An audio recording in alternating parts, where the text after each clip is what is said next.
outside the meeting room. If the fire alarm should sound, please leave the meeting room by following the fire exit signs. Do not re-enter the building until you are told it is safe to do so. Please switch off all mobile phones or turn them to silent. I'd like to remind everyone present that this meeting will be broadcast live to the internet and will be capable of repeated viewing. The whole of the meeting will be filmed, except where there are confidential or exempt items. If you make a representation to the meeting, you will be deemed by the Council to have consented to being filmed. By entering this meeting, you are also consenting to being filmed by the Council and to the possible use of those images and sound recordings for webcasting and/or training purposes. The Council, members of the public and the press may record, film, photograph or broadcast this meeting when the public and the press are not lawfully excluded. Can I remind members to speak clearly into the microphones and to not put their papers over the microphones? Can I move to the agenda, please? Apologies for absence. Thank you, Chair. We have received apologies from Councillor Austin Davis, Councillor Lavinia Haddingham, Councillor David Napier, Councillor Matthew Hicks, Councillor Nicky Wilshire and Councillor Miles Rowe. Thank you. Declarations of interest by councillors. I'd just like to say that the Monitor Officer has granted dispensations to all councillors regarding the joint local plan. Are there any other declarations of interest?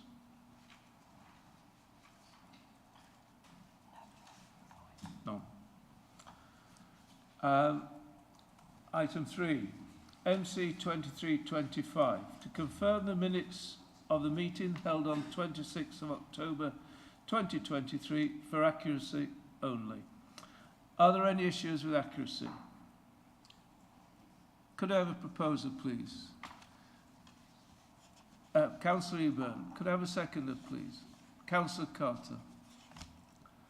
All those in favour, could I just have a show of hands, please? That is carried. Item 4, MC 2326, Chair's announcements. I refer you to paper MC 2326 for noting. Thank you.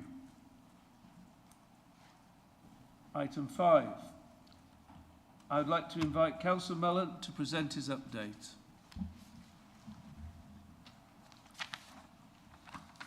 Thank you, Chair. Just three short updates on this occasion. Firstly, Cosy Homes. Last week, the Council was able to launch the Mid-Suffolk Cosy Homes scheme. This £2 million investment will make hundreds of homes in our district more energy efficient, lowering their energy bills and reducing their carbon emissions in the process. This work will be carried out free of charge for those people who are eligible, and this is funding for the likes of loft insulation, cavity wall insulation and draft proofing works. It is aimed at private homeowners in our district who meet the criteria and landlords with less than 5 properties. So we want to improve the EPC rating of hundreds of homes. For more details about the criteria and how to apply, I would encourage people to visit our website. I would also encourage members to spread the word to your communities about this excellent scheme, and I acknowledge that this is funded by cross-party agreement on last year's budget. Secondly, financial report for those impacted by flooding. It's a month since severe flooding hit a number of our communities, and for many of our residents the process of recovery continues. Can I pay tribute to members who got stuck in to help their communities during the immediate crisis and since? The government has announced grants for homes and businesses that were impacted, so it's £500 for homes and £2,500 for businesses to assist with the initial recovery costs. Now, Mid-Suffolk District Council has been working with neighbouring districts and Suffolk County Council to get these grants to those eligible as quickly as we can. We will be able to start distributing funding before the end of this month. But I would like to remind everyone that all reports of property flooding need to be submitted via the Suffolk County Council website. We will be reviewing our response to the flooding to see what could be improved and also how we can build more resilience into our communities. And thirdly and finally, Gateway 14. Tomorrow, I and other members will be attending the official unveiling of the new building at Gateway 14 to be occupied by garden and leisure products retailer The Range. Completion of this building is a significant milestone for Gateway 14 and Mid-Suffolk. By bringing its operations to Stowmarket, The Range is creating hundreds of new jobs for the region and providing a boost for the local economy. They are also the first business to come to Gateway 14, with the site taking shape as a major landmark for business innovation in the East. We hope that more businesses will soon join. And I'm really pleased that this building has been constructed with high environmental standards, as we want this whole development to be an exemplar of good, sustainable practice. Thank you, Chair. Thank you, Councillor Mellon. Are there any points for clarification, please? Councillor Elkin. Thank you, Chair. I just wanted to ask, acknowledging that officers in Mid-Suffolk and the County Council have been working very hard to identify everybody who's been impacted by the flooding, but anecdotally we know that there are still people who perhaps aren't aware of the support that's available, especially people who aren't very active online. So I just wanted to ask if there was anything more we could do as councillors and as a council to make sure that we reach everyone and don't leave anyone behind. Thank you. Councillor Mellon.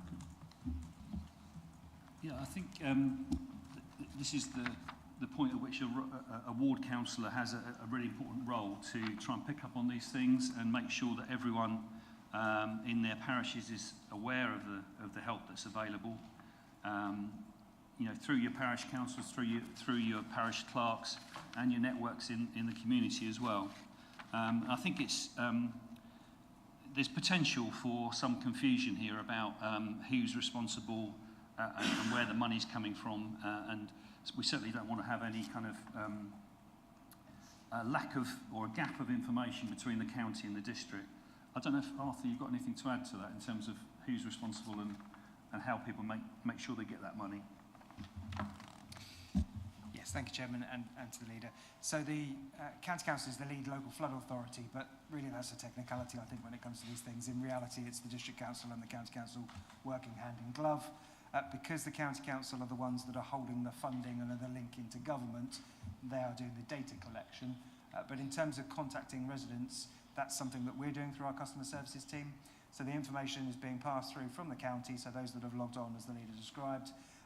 We will be contacting those customers, those residents, starting this week. Directly contacting them, short form for them to fill in. You can do that online, and that's basically collecting payment details so that we can then make sure that those payment details go out. Exactly the same principle with businesses as well, but slightly more complicated just because at the moment there's a disconnect between the way in which the two schemes that government have designed, they don't quite talk to each other. But the same principle, so we're expecting to be contacting businesses from the following week. So hopefully the two authorities, in terms of Mid-Suffolk and the County Council, are working hand in glove on this. Anything that ward councillors can do, if you do come across residents who have been affected, haven't previously met us, let us know. Either come direct into the District Council and we can help them do that. Even better, go straight into the County Council and register their addresses.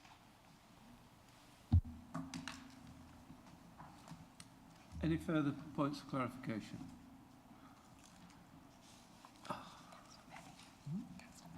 Councillor Penny. Yeah, I just wanted to flag up that the actual number reported in the press is not a reflection of the true number. There are some households who are reluctant to register as they are of the opinion that it will affect their house insurance going forwards. I just really wanted to raise that point. I don't know if the council has noticed this elsewhere. Yeah, I mean, anecdotally, I've heard the same thing, that people are looking not to claim on their house insurance because they don't want, you know, the kind of repercussions of a big bill in the future, or, you know, possibly unable to sell the house. I still would, I think, encourage people to apply for the funding. That's what it's there for. I mean, anyone buying a house is going to look and probably find out that a house has been flooded some other way, even if they don't find it through a declaration that a householder might make. So I think there's potential for a bit of a kind of a misplaced concern there. The money's there, it's supposed to help, it will help, but only if people apply for it. Yeah. Any further points? Can I move on to item 6 then? Notification of petitions in accordance with council procedure rules. None received. Item 7. Questions by the public in accordance with council procedure rules. None received, Chair. Questions by councillors in accordance with council procedure rules. None received, Chair. I'm now moving to item 9. MC 2327, the Baber and Mid Suffolk Joint Local Development Scheme 23 to 26. I'd like to invite Councillor Stringer to introduce paper MC 2327 and to move the recommendation in the report. For your information, we've got Tom Barker, the Director for Planning and Building Control, present, and Robert Hobbs, the Corporate Manager for Strategic Planning. I have been warned Councillor Stringer may slightly exceed his allotted 5 minutes. If so, then I will allow other responses the same amount of time. Thank you, Chairman. I'll try and stay in time with this paper. I might transgress on the next one, who knows. Yes, Mid-Suffolk, it's a pleasure to be able to introduce the Baber and Mid-Suffolk Joint Local Development Scheme 2023 to 2026. It's not long ago we actually had another one, but we've got a sort of interesting timetable that we need to try and keep to here and introduce some new supplementary planning documents. So, the Baber and Mid-Suffolk Joint Local Development Scheme is the local planning authority's work programme for the preparation of development plan documents. Following completion of the examination of Baber and Mid-Suffolk Joint Local Plan, a review of the Local Development Scheme, LDS, is necessary to bring up to date the current timetable for the preparation of the Joint Local Plan Part 1 and Part 2 development plan documents. It's also necessary to review the LDS to be able to cope and able to adopt Joint Local Plan Part 1, which we hope to a little bit later today. The LDS also revises the timetable for the preparation of the revised Community Infrastructure Levy, SIL, charging schedule for the district, and 9 supplementary planning documents, SPDs. An additional SPD is introduced on air quality to provide further guidance and detail for assessing air quality impacts on sensitive environmental receptors. This LDS would replace the current one, adopted in October 2022, and adopting this LDS would enable the councils to provide clarity on current anticipated timescales for the preparation of planning documents and is necessary to be able to adopt Joint Local Plan Part 1. Please can we note that what we're voting on in terms of the timetable tonight is the one identified in Appendix A and not the one that's in the background document. That's the one that was approved last year, just for clarity. Whereas others will probably, you'll be about to get some of these supplementary planning documents sent to you for comment and for us to be working them up, which will be good. And now I've clarified what timetable we're voting on, I'd like to propose the recommendation under 3.1 on page 22, Chairman, and I look for a seconder. Thank you very much, Chair. I'm happy to second that. I think this is a really important document to go with this, the other document today. It's really good to have a schedule laid out like it is. We can all follow that. We can keep that going, and I'm looking forward to the SPDs coming out and getting to grips with those. Thank you very much. Thank you, Councillor Caston. We'll now move to questions. Councillors may ask as many questions as they wish. However, they must be relevant to the subject under discussion and must be a question. Councillor Waters. Oh, That's all right. I think this process started in 2016 and is due to end in 2026. That's a decade. Is that normal that the process takes this long? Councillor Yeah, Skinner. thank you, Councillor Winch. In my experience of planning policy, a decade can slip by in a very, very short amount of time.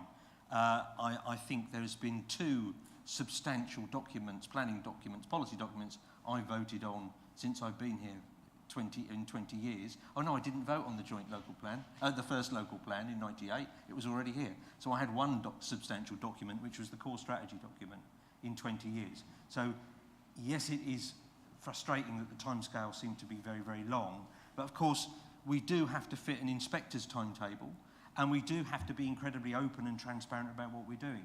And we have to allow the public and the developers to object, have all their objections looked at, sieved through by an inspector, and most of this has to be timetabled to be done in public, which is, and quite rightly so, and that all does delay the process. I hope that helps.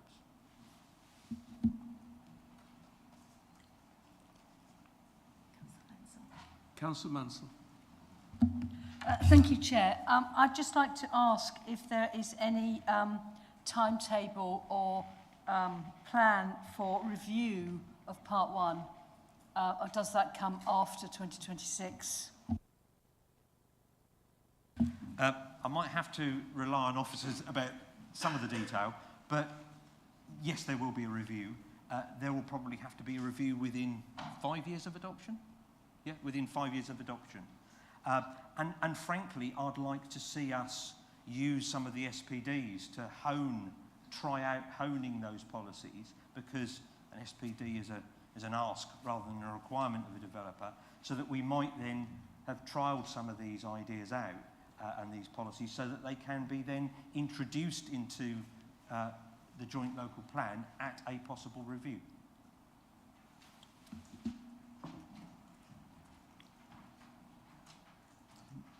Have we got any further questions?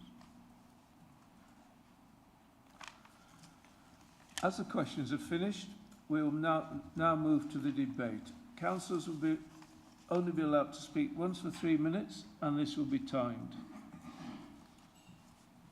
Do I have anyone to debate the matter? Councillor Mansell. Is nobody else going to say anything about this important document? I mean, I think it's fantastic that we have actually now got to the stage of having our joint local plan, albeit Part 1. It has been a long process, as has already been pointed out in the questioning. We currently have a 1998 local plan, and we are constantly told that it's not up to date. So although this may not be perfect, it is certainly more up to date than the existing 1998 local plan, which is what we have to rely on at the moment. So I welcome this new plan. I think it has got some interesting wording and some new policies that will hopefully add a bit of certainty to the planning decision-making process. And I also welcome the fact that it's going to be reviewed within 5 years, and the fact that we've got this extensive number of SPDs to look forward to, which will hopefully help to clarify the policies that are in our local plan. And I think that we should all be, I certainly will be voting for the programme, the timeline, showing of what we're going to do in order to get these SPDs off the ground. So I think it's been a long process, and we're now actually going to see some fruition. Thank you. Thank you, Councillor. Councillor Eburn. Thank you very much, Chair, and thank you to colleagues, to members and to officers for all the work they've done on this, the local development scheme, the timetable. I just think it's really important to have that, I was going to say in black and white, it's in black, yellow, red, blue, all the different, so with regards to really clearly laying out the timetable for both, obviously, hopefully we'll actually agree the joint local plan Part 1 in the next item, but that the timetable for the Part 2, but more importantly, or not more importantly, but additionally, all of the SPDs, because I think those are things that that we as members can really affect, and we can really get the kind of buy-in or understanding from our communities as to which elements are important to them, and get the comments on board to make those the best they can be. And then when we do get to review the overall plan, we've actually got a really good idea of what is needed in our district. So I think it's really important that we've got a very clear timetable, which we have before us here. And I just want to ensure that we have the right resource behind it to ensure that we can get those SPDs through, and that this timetable doesn't slip. And if we feel that there's an issue there, that we highlight that immediately, because it has been a really long time in coming, and we really must ensure we kind of keep up a pace, as it were, to get those SPDs through to the timetable we've got in front of us today. But I will definitely be supporting this item today. Thank you, Chair. Thank you, Councillor. Would anyone else like to speak?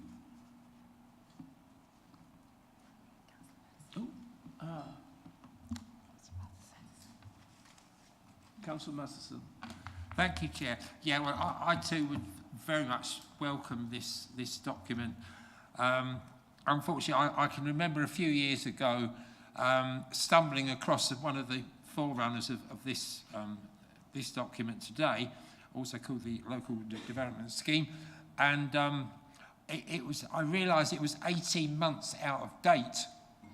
So that'll give you some idea about the sort of time scales and things that we're actually dealing with. So it's just so welcome to get all these what was it, 32 policies, was it, Andrew?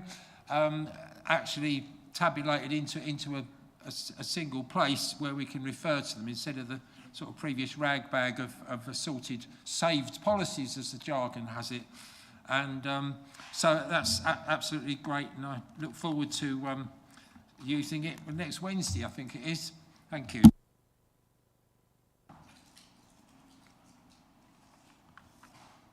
Thank you.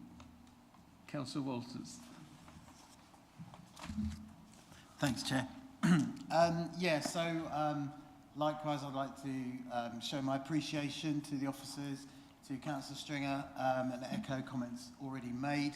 As a newcomer to the Chamber, with the green background that I have, it's lovely to see these SPDs on biodiversity, well-being, health, air quality, and the like.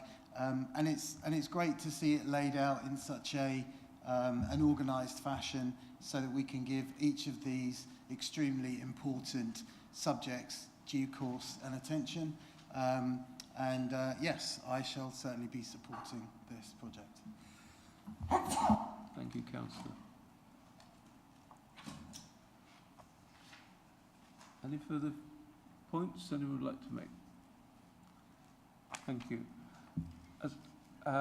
Councillor Stringer, would you like to finish? Would you like to add anything? Be very brief. Thank you to councillors for the questions and the observations. Just to clarify, because some of the debate did drift into this document, we are just creating the timetable with this vote to allow this document to be looked at, and to formally bring about us being able to communicate with you about these SPDs.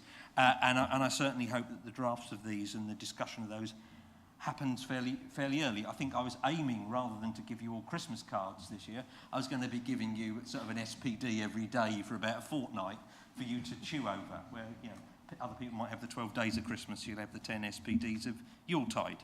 That's what we're hoping for. Because a lot of these policies will seriously affect what is built, how it is built, and more importantly, the impact it will have in terms of addressing stuff like biodiversity and net gain, and also the affordability of houses, and also the sustainability of houses. So I'm going to say no more about it, just encourage everyone to vote for this joint local development scheme. Thank you, Chair. Thank you. I will now ask the Assistant Manager, Governance, to conduct the electronic vote. Thank you, Chair. Council, that vote is now on the agenda item is now showing in blue on your modern.gov app.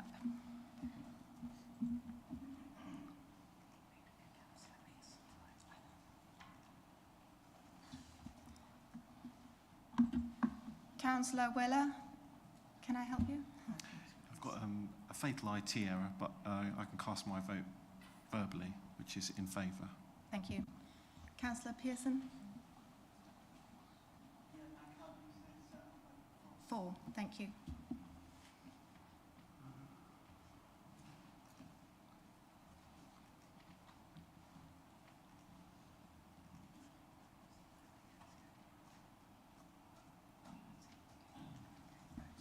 Thank you, Chair. That is 28 votes for. That's carried.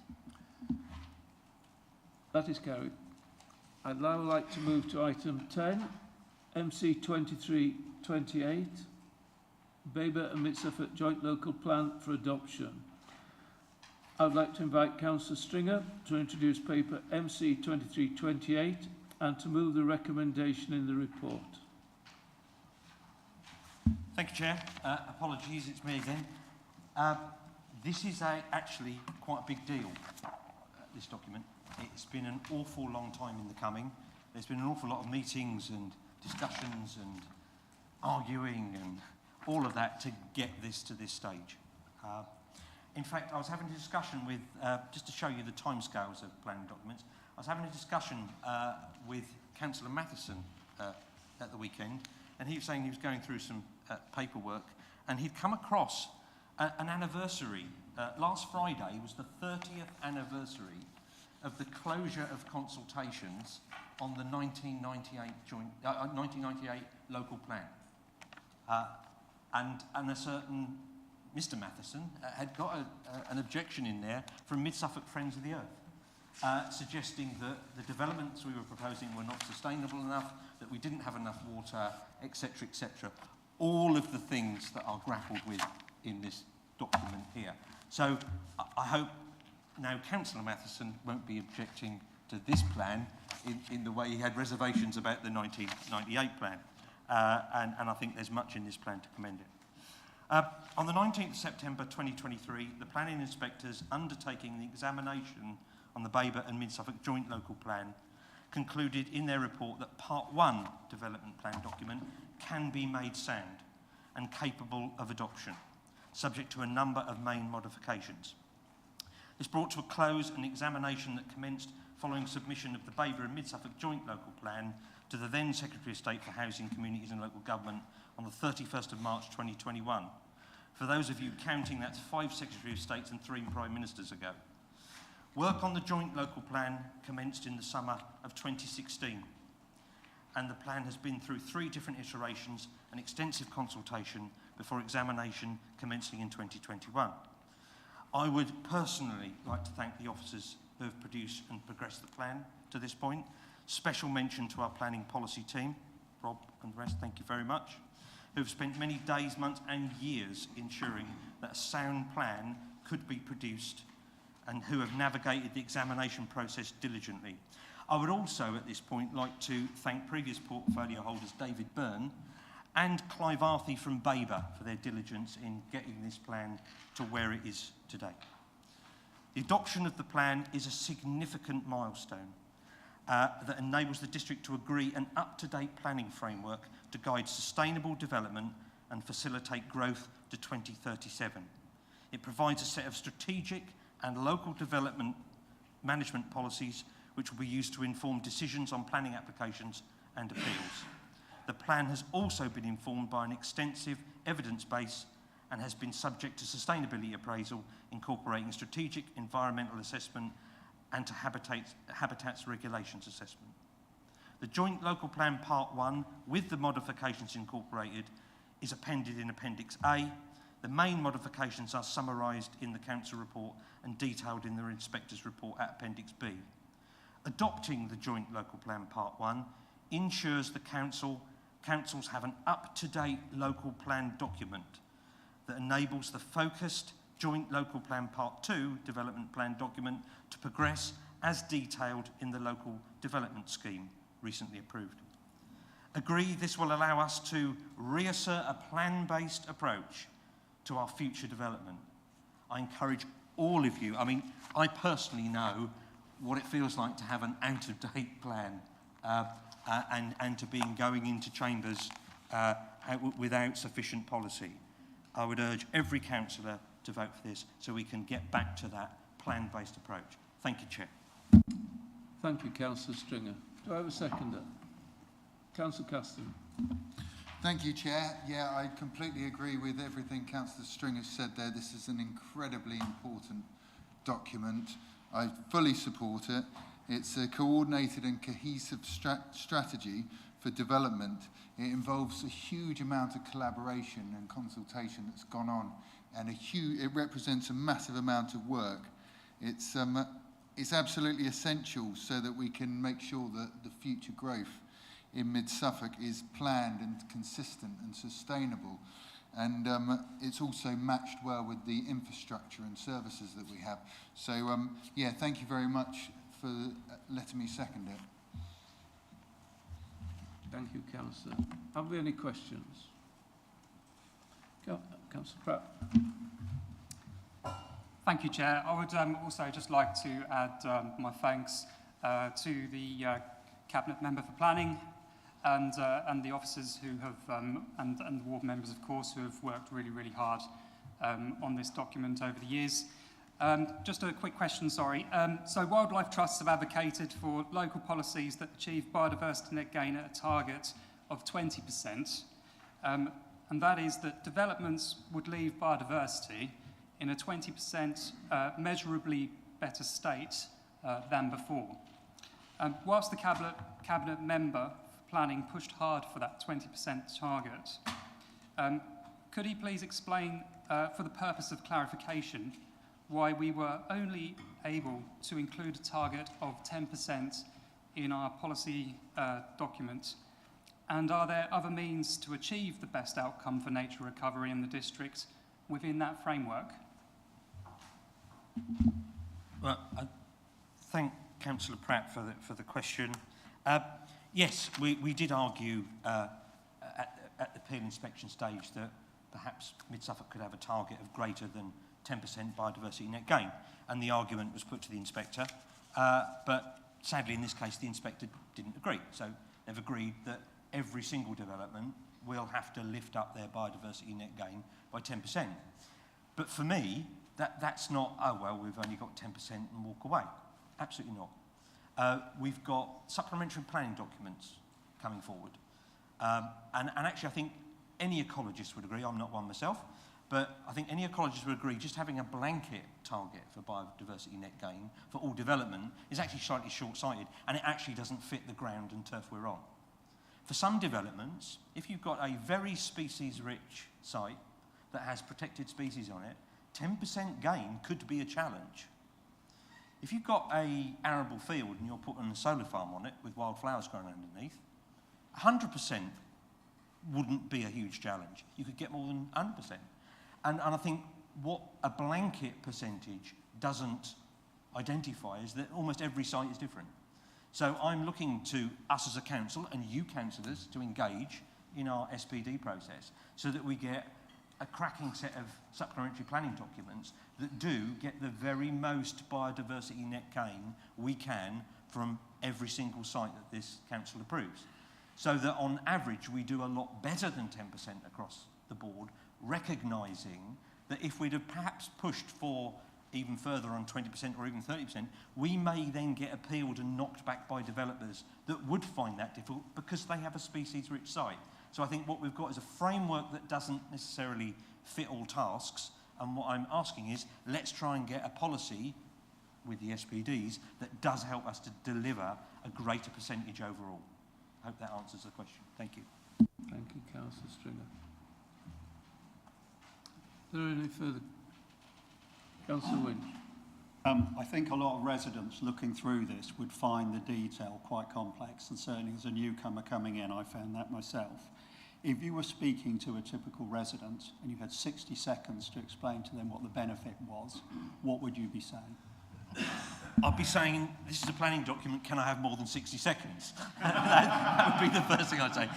What I would say is, I don't want to get down on the 1998 local plan. That was a very, very good document. It saw Mid-Suffolk quite well for a number of years.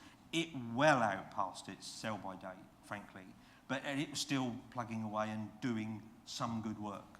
I hope this document, does as much good and lasts as long. If I wanted to boil it down, I think where this document will deliver is insisting on a lot of those things that we expect from development. It isn't by any stretch of the imagination perfect. I don't think any planning document ever is. They also should be an iterative document that gets changed over time. But I certainly think what I would say in 60 seconds, Ting, I've already gone over that, that I would say to your residents in layman's terms that if this is approved, and I hope it will very shortly, this will help us deliver more of those aspirations of those communities, be it better built environment, better outcomes, better design, better environmental impact, and better sustainability for our communities. So that's probably what I boil it down to. Thank you for the question. Councillor Everett.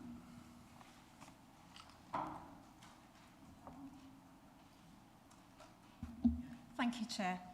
Noting the positive encouragement for new homes via community land trusts, is it possible for new homes built on CLT land to have any protections from right-to-buy legislation? Good question. It's probably a question for another portfolio holder, but I'll answer it anyway.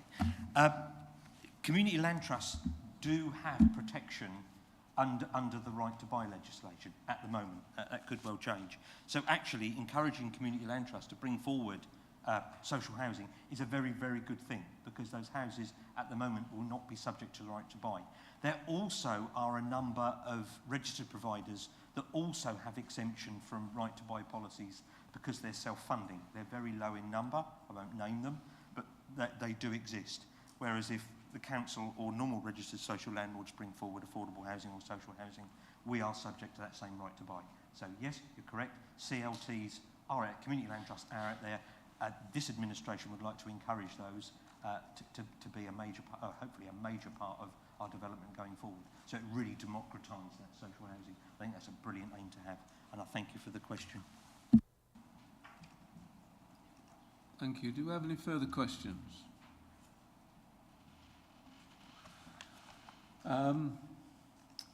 As the questions finished, we will now move to the debate. Councillors will only be allowed to speak once for 3 minutes, and this will be timed.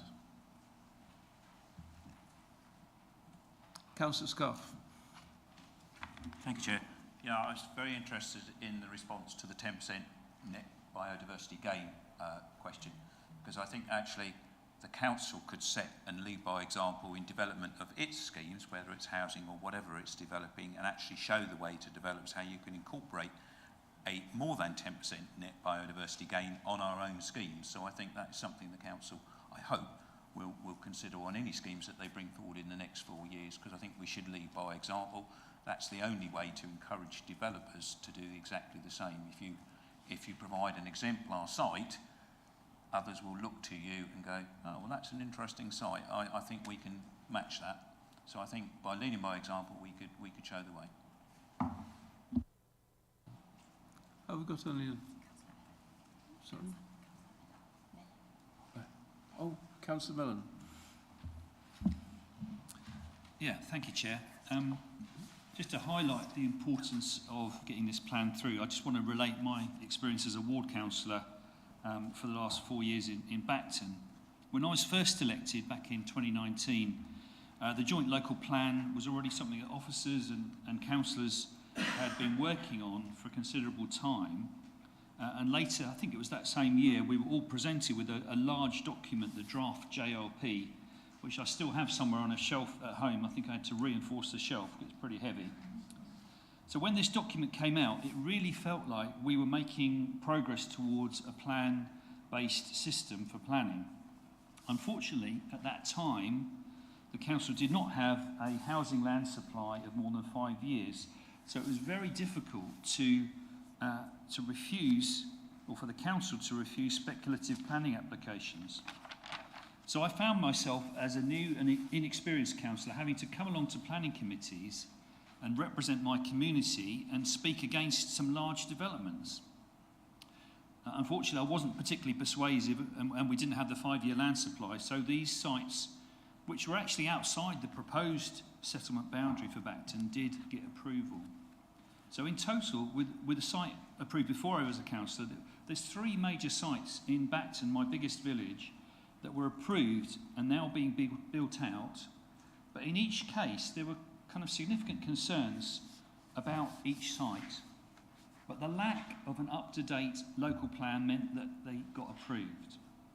So I have been looking forward to the level of certainty about planning that having a local plan brings. Having also sat on a planning committee for about 3 years, I think this plan will make committee members' lives easier, a little bit, and hopefully planning officers work a little bit easier in the future. So often when someone comes to you, a member of the public or a resident, with a question about planning, the answer has been, well, it depends. I think we can move on from that a little bit when we get this plan approved and be able to give them a little bit more certainty. I certainly want to add my tribute to the staff and the councillors who've been working on this for so long, and I'm going to vote for it today. Thank you. Thank you. I was just going to say something about the net gain, the 10%. Yeah, it is. It does seem like a small amount of net gain, but this needs to be something that works, that doesn't get turned over in appeal. And we do have an SPD document coming in, which is fantastic. You know, we can work on that. Quite often we need to look at different species. We can't a 10% net gain on every development for the same 5 species is not what we want either. I think if we can focus on that area and what we need to provide for in that area, that would be a fantastic SPD. But yeah, totally agree. 10% as a minimum is, you know, it doesn't seem a lot, but that SPD will make a big difference.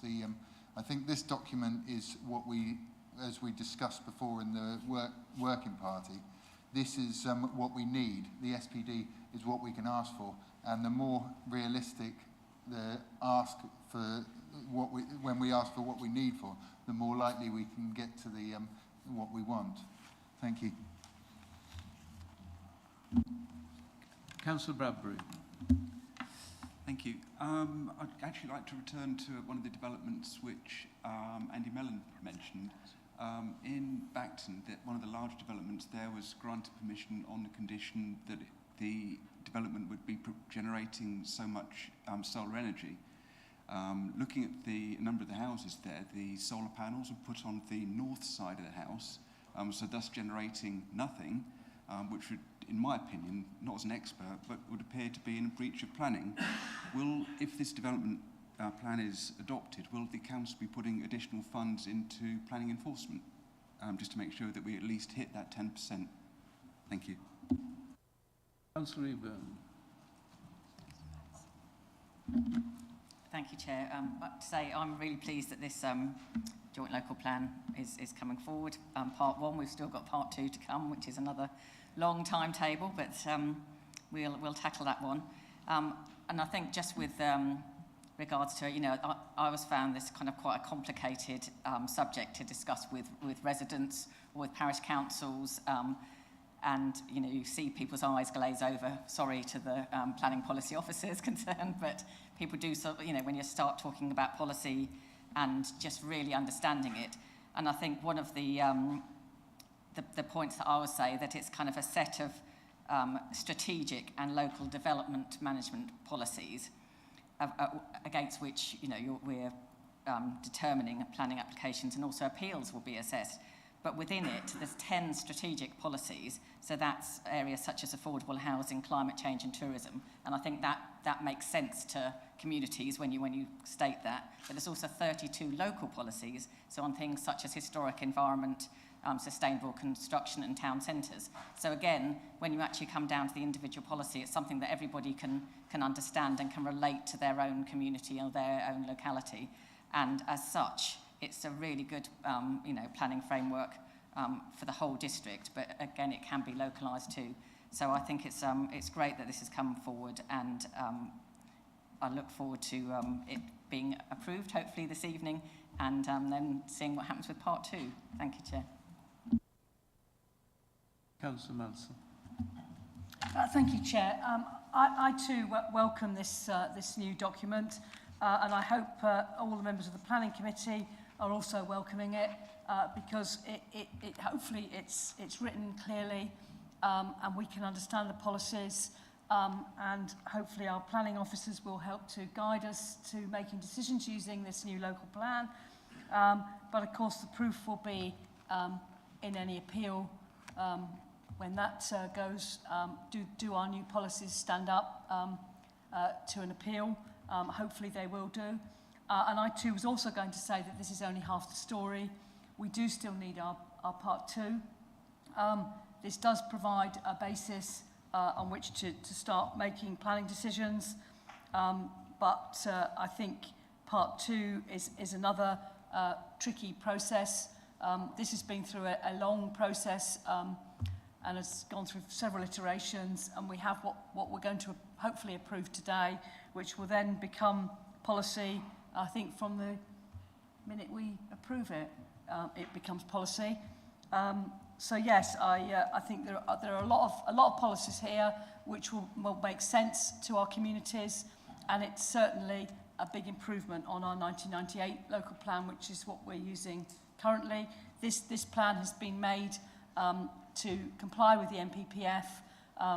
We currently have our land supply. We need to just make sure we keep hold of our land supply, so that going forwards we can rely on these policies along with part two, which is yet to be developed. I think that will be a difficult process, and I hope that we'll all get involved in the production of part two. But I will be supporting this motion. Thank you. Thank you, Councillor. Any further points people would like to make? Councillor Stringer. Thank you, Chair. Just to sort of wrap up, I'll answer the question about enforcement if I can. And just to say that with a crisper set of policies that are slightly clearer and a more direct approach in certain areas, the same resource we already have enforcement should actually be able to do those other areas, I believe, that you were alluding to. So anyway, but if there are any enforcement issues that you feel aren't getting the resource they should, please let me know, and we will discuss it with the team. Talking to the team, thank you very much to the team that we've finally got a document that is crisp, ready to go. With the Chair's indulgence, I didn't ask you to come in on any of the questions. Are there any points you'd like to make when I finish? Is that okay, Chair, if I ask them? If the team would like to make any points, that would be really helpful. And I just want to finish up by saying this is now a chance where we can actually look forward and not look over our shoulder, which I feel we've been doing for a number of years, worrying about what government policy is, because we've got to wholly be in line with that, and that our policy is out of date, therefore we must do this and must do that. But in approving this doesn't end the work. It actually starts it, because we've got all those SPDs to sort out. We've got part two to sort out, which will be, a huge clash of aspirations and developers wanting X and communities wanting Y. But I think this gives us a good starting position to have that discussion. I also would make the plea to those settlements that have got or are thinking about getting neighbourhood plans. Don't think that approving this then means your neighbourhood plan, you needn't worry about updating it or keeping it fresh or carrying on. Please do. Please do. Neighbourhood plans, as far as this administration is concerned, are a vital part of that conversation about what you'd like to see in your communities and how you'd like it to be developed. And heaven forbid if we ever were to have this plan being ruled as being out of date, an up-to-date neighbourhood plan under current government policy would still be a good thing to have. So with that, all of that clarified, I'd just like to say thank you to everyone again, thank you to all the questions, and thank you for the support from those across the other side of the water. Of course, you were a major part of seeing this document as far as it's got today. I'll move approval on the recommendation, and hope everyone else will vote for it. Thank you, Chair. Thank you. I will now ask the Assistant Manager Governance to conduct... Oh, beg your pardon, sorry? Officers was going to say something. Oh, sorry. Officer Hobbs. Thank you, Chair. Yeah, just thank you to all councillors as well. And as you said, it's been going since 2016, so there's been a lot of councillors input in this. Thank you to the communities, everyone who's had an interest in the process. We've gone through 3 extensive consultations. There's been a 2.5-year examination with a number of hearings, so it's been a very involved process. But yeah, I mean, so echo big thank you to the officers in the planning policy team who've lived this every day and produced a plan, and also officers across the whole councils who have input as well from different departments, different teams into this process. Yeah, just reiterating the point, it's really important that we have an up-to-date plan in place and make sure that yeah, we progress with part 2 as quickly as we can, make sure it's robust. Thank you, Officer Hobbs. I would now ask the Assistant Manager for Governance to conduct the electronic vote. Thank you, Chair. That vote is now showing in blue on your app. You might have to scroll down a bit to find the blue line.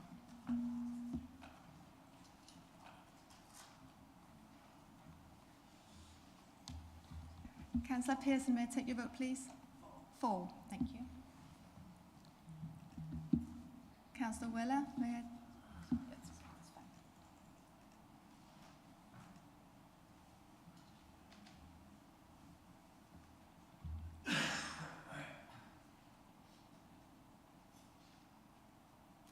Councillor, you haven't voted. Councillor, you need to vote.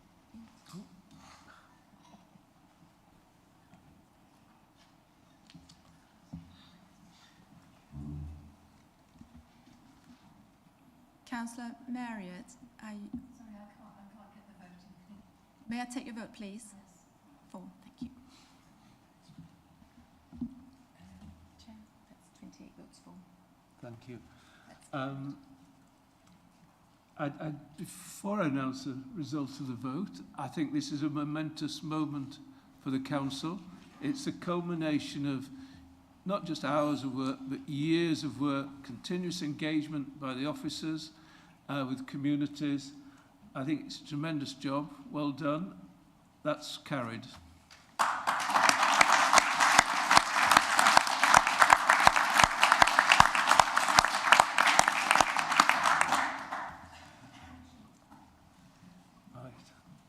Item 11, council appointments. Are there any changes to placings?